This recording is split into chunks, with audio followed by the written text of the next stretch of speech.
एक और बार Indian fans का दिल टूटा। 2021 के बाद 2023 में हम फिर से WTC के फाइनल में हार गए। अगर हम मैच को अंत तक ले जाते ना, अगर हम कुछ रनों की मार्जिन से हारते तो वो एक अलग बात थी, लेकिन हम 200 नए रन से हार गए। इतना बड़ा मार्जिन से हार, इतना बड़ा हार तो ऐसे ही नहीं हुआ होगा ना। कुछ रीजंस तो होंगे इसके पीछे। तो चलिए दोस्तों, इस वीडियो में हम वही रीजंस को जानने की प्रयास करते हैं। ऑस्ट्रेलिया ने हमें बहुत ही कन्विंसिंग अंदाज में हरा दिया है। तकरारी हार भारत की, इसी के साथ सपना भी चकना। ऑस्ट्रेलिया आज टेस्ट चैंपियन। टेस्ट चैंपियनशिप में भारत की हार हुई तो ऑस्ट्रेलिया ने ये जीती बाजी। India India lost by 209 run. ICC trophy का इंतजार कितना लंबा। रीजंस को हम दो अलग अलग पार्ट में देखेंगे। पहले हम देखेंगे कि ऑन द फील्ड क्या क्या गलतियां हुआ है। ऑन द फील्ड मतलब मैदान के अंदर खेल के दौरान प्लेयर्स ने क्या क्या गलतियां की है, और उसके बाद फिर हम देखेंगे कि ऑफ द फील्ड क्या क्या गलतियां हुआ है। ऑफ द फील्ड मतलब मैच के पहले इंडियन टीम मैनेजमेंट और प्लेयर्स ने क्या क्या गलतियां किया है। पहले देखते हैं ऑन द फील्ड गलतियों को।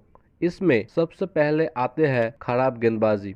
इंडियन बॉलर्स ने पूरे मैच में, खास करके पहले दिन की आखिरी सेशन में, बहुत ही खराब गेंदबाजी किया है। ना तो लाइन ठीक थी, ना तो लेंथ ठीक थी, कुल मिलाकर बहुत ही खराब गेंदबाजी।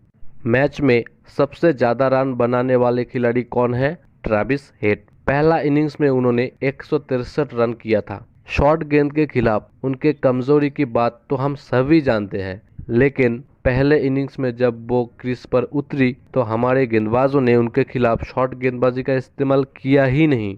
बाद में जब वो 90s पर बल्लेबाजी कर रहे थे और पूरे तरीके से सेट हो चुके थे, तब हमारे गेंदबाजों ने उनके खिलाफ बाउंसर का इस्तेमाल करना शुरू किया, लेकिन तब तक बहुत देर हो चुकी थी। ऑस्ट्रेलिया के पूर्व कप्तान रिकी पॉन्टिंग ने कहा है कि इंडियन तेज गेंदबाजों ने लगातार गलत लाइन पर गेंदबाजी करते रहे। कभी ज़्यादा शॉर्ट गेंद दे दिया तो कभी अननेसेसरली हाफ बॉल ही दे दिया। उनको और ज़्यादा फुल लेंथ पर गेंदबाजी करने की ज़रूरत थी। पाकिस्तान के पूर्व खिलाड़ी रामिज राजा बताता है कि इंडियन पेस अटैक बहुत ही वन डायमेंशनल था और तेज गेंदबाजों को थका थका सा लग रही थी। कुछ लोग तो ये भी बोल रहे हैं कि शायद उमेश यादव मैच के पहले पूरे तरीके से फिट ही नहीं थे। ये तो रही गेंदबाजी की बात। बल्लेबाजी तो उससे भी ज्यादा खराब थी। इसके पीछे भी काफी सारे पॉइंट्स हैं। उसमें पहला पॉइंट है खराब शॉट सिलेक्शन। इंडियन बैटर्स की शॉट सिलेक्शन इस पूरे मैच में बहुत ही खराब थी, खास करके सेकेंड इनिंग्स में। सेकेंड इनिंग्स में तो ऑस्ट्रेलिया के गेंदबाज हमें आउट नहीं कर रहे थे, हम खुद ही नए नए तरीके ढूंढ रहे थे आउट होने की। रोहित का शॉट क्या था? अच्छे बल्लेबाजी कर रहे थे, लेकिन नाथरलैंड के खिलाफ स्वीप शॉट खेलने गए। क्या जरूरत थी उस टाइम में? ना तो उस शॉट की कोई जरूरत थी, ना और कुछ।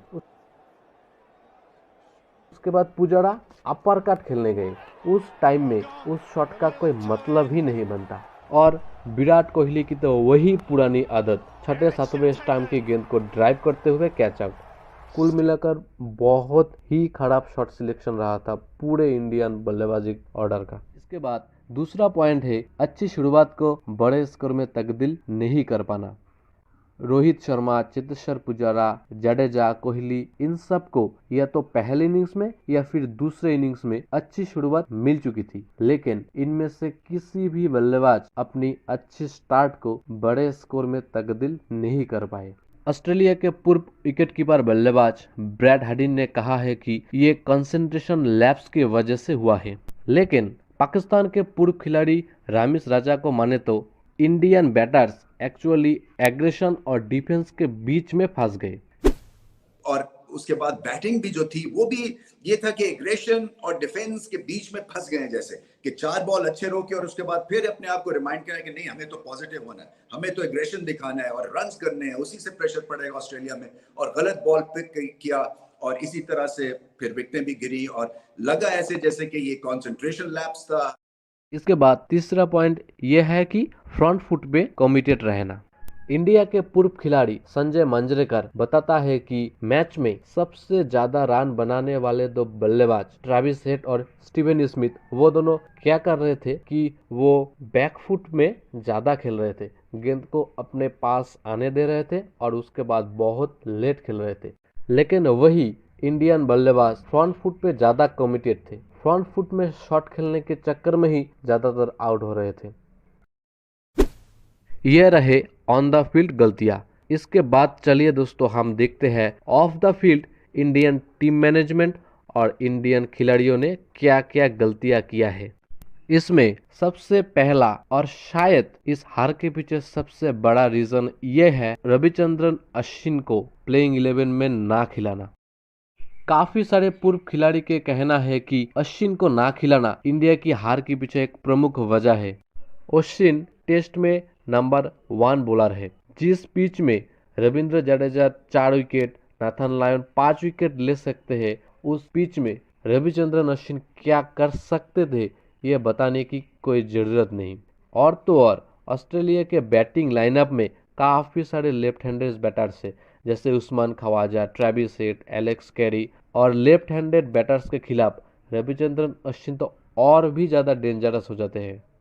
एक्चुअली ग्रीन पिच देखकर इंडियन टीम मैनेजमेंट ने ये डिसाइड किया कि वो अश्विन को नहीं खिलाएंगे और 4 फास्ट बॉलर के साथ इस मैच में उतरेंगे। लेकिन ऑस्ट्रेलिया के पूर्व खिलाड़ी स्टीव वॉ ने यह बताया कि Indian team management actually Oval की इस पिच को समझ ही नहीं पाए। ओवल की इस पिच ऊपर से ग्रीन थी, पिच में घास भी थी, लेकिन अंदर से ये पिच बहुत ही सूखा था और उसका प्रूफ है पिच की अनयूजुअल बाउंस। तो कुल मिलाकर अश्विन को ना खिलाने की डिसीजन इंडियन टीम पर बहुत भारी पड़ा। दूसरा रीज़न है प्रिपरेशन की कमी। प्रिपरेशन की बहुत ज़्यादा कमी थी इंडियन टीम में। इसमें पहला मुद्दा तो ये है आईपीएल फाइनल और WTC फाइनल के बीच में बहुत ही कम दिनों का अंतर था। और दूसरा और शायद उससे भी इम्पोर्टेंट मुद्दा ये है कि जितने भी टाइम इंडियन खिलाड़ी को मिला था, क्या वो उस टाइम को सही तरीके से यूटिलाइज किया है? शायद नहीं। जो टीम आईपीएल के प्लेऑफ्स में नहीं पहुंचे थे, उस टीम के खिलाड़ी को तो फिर भी 13-14 दिन मिल गए थे प्रिपरेशंस के लिए, लेकिन उनमें से कुछ दिन तो वो यहाँ वहाँ घूमने में ही लगा दिए। और ये ऑप्शनल प्रैक्टिस सेशन क्यों?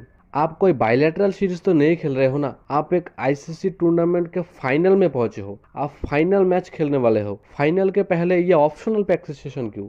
और जितने भी दिन प्रैक्टिस किए उसमें सिर्फ एक्सरसाइज किया, नेट्स किया, कोई प्रैक्टिस मैच नहीं खेला। मैच के दिन भी ना ऑस्ट्रेलियन खिलाड़ी मैच शुरू होने के 1.5 घंटे पहले से ही मैदान में आके प्रैक्टिस किया करते थे, लेकिन वहीं पे हमारा इंडियन खिलाड़ी मैच शुरू होने के 45 मिनट्स पहले मैदान पे उतरते थे। तो ऐसे तो नहीं होगा ना। इस तरीके से आप कोई फाइनल मैच के लिए परफेक्ट प्रिपरेशन कर ही नहीं सकते। इसके बाद तीसरा रीजन है घर पर, यानी कि इंडिया में रैंक टर्नर पिचेस पे खेलना। घर पर रैंक टर्नर पिचेस में खेलना ये इंडियन बैट्समैन के फेल होने के पीछे एक बड़ा कारण है। आकाश चोपड़ा, पार्थिव पटेल और काफी सारे पूर्व खिलाड़ी ये बात मेंशन कर चुकी है।